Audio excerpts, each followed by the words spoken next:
wabarakatuh. Sudah siap untuk belajar anak-anak? Iya. Kali ini Bu Indri akan membahas materi bahasa Indonesia tentang ide pokok paragraf. Nah, tujuan pembelajaran kita kali ini yaitu siswa dapat menentukan ide pokok setiap paragraf dalam bacaan dengan benar. Nah, apa toh Bu ide pokok itu? Nah, nanti kita bahas bersama. Pengertian ide pokok bacaan. Yang pertama, ide pokok bacaan adalah gagasan yang menjadi dasar sebuah paragraf. Jadi, paragraf itu ada intinya, tidak semata hanya cerita saja, ya. Intinya mau cerita apa, itu disebut ide pokok bacaan. Ide pokok disajikan ke dalam bentuk kalimat utama. Jadi paragraf itu kan ada kalimat utama dan kalimat penjelas. Kalimat utama tuh yang mau diomongkan apa, baru diikuti penjelasan-penjelasannya. Nah, kalimat utama yang memuat ide pokok bisa berada di awal paragraf, di tengah paragraf, dan di akhir paragraf. Nama lain dari ide pokok adalah pokok pikiran, pikiran pokok, gagasan pokok, gagasan utama, dan pikiran utama. Jadi nama lainnya banyak ya, tapi pada dasarnya intinya sama. Cara mencari ide pokok itu dapat menggunakan pertanyaan paragraf tersebut membahas tentang apa ya? Misalnya nih Bu Indri punya tas baru warnanya merah misalnya. Bu Indri akan cerita, saya mempunyai tas baru berwarna merah.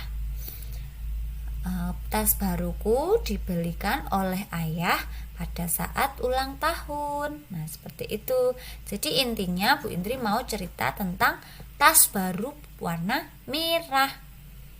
Gitu. Fungsi ide pokok menjelaskan inti dari suatu paragraf, lalu mengetahui ide utama dari paragraf tersebut. Cara menentukan ide pokok itu mengambil dari kalimat utama. Ingat kalimat utama tadi ada di mana? Awal, kalimat awal, tengah, dan di mana? Akhir paragraf. Menyimpulkan kalimat utama. Nah, nanti sudah ketemu kalimat utamanya, lalu disimpulkan maksudnya apa. Dan yang ketiga, menyimpulkan isi paragraf. Contohnya bagaimana Bu? Yuk, let's go. Kita belajar ide pokok. Nah, cara menentukan ide pokok. 1. Mengambil kalimat utama. Nah, ini ada teks, mari kita baca. Salah satu ciri dari makhluk hidup adalah bergerak. Secara umum, gerak dapat diartikan berpindah tempat atau perubahan posisi sebagian atau seluruh bagian dari tubuh. Makhluk hidup akan bergerak apabila ada rangsangan yang mengenai sebagian atau seluruh bagian tubuhnya. Gerak pada manusia dan hewan menggunakan organ gerak yang tersusun dalam sistem gerak. Organ gerak berguna untuk berjalan, berlari, melompat, meloncat, memegang, menggali, memanjat, berenang, dan sebagainya. Nah, ide pokoknya yang mana? Nah, ambil kalimat utama. Kalimat utamanya yang mana? Yang mau diceritakan itu apa? Paragraf itu menceritakan apa? Menceritakan apa? Ini salah satu ciri dari makhluk hidup adalah bergerak. Ini namanya kalimat utama. Lalu dari secara ini sampai dan sebagainya, ini namanya apa? Kalimat penjelas. Karena apa? Karena menjelaskan tentang ini gerak ini. Intinya kan ciri makhluk hidup adalah bergerak. Nah, terus ini secara umum gerak dapat diartikan ke ini kalimat penjelas. Ini kalimat penjelas, ini kalimat penjelas. Per kalimat. Kalimat itu apa? Dari awal sampai titik itu kalimat, ya. Nah, sekarang ini namanya kalimat utama. Yang ini secara umum gerak dapat diartikan berpindah. Ini namanya kalimat penjelas, menjelaskan kalimat utama. Ya. Pertama kali yang dilihat untuk menentukan kalimat utama adalah bagian awal. Kalau awal ini sudah menunjukkan kalimat utama yang dibahas apa di paragraf itu, berarti sudah ini adalah kalimat utama. Kemudian dilihat di akhir paragraf. Akhir paragraf itu kalimat terakhir pada paragraf. Organ gerak berguna untuk berjalan. Nah, ini berguna untuk berjalan, berlari, melompat, ini merupakan penjelas. Ya, merupakan penjelas.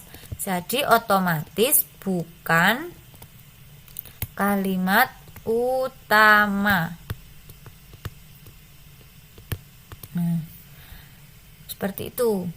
Jadi ide pokoknya salah satu ciri makhluk hidup adalah bergerak. Jadi ide pokok bisa diambil dari kalimat utama. Jadi intinya kamu tahu dulu kalimat utama, kalimat penjelasnya. Kalimat penjelas itu bisa nama lainnya adalah kalimat pengembang. Kalimat pengembang. Lanjut. Contoh menentukan ide pokok bacaan dengan menyimpulkan kalimat utama. Wah, ini maaf tulisannya besar semua nih ya.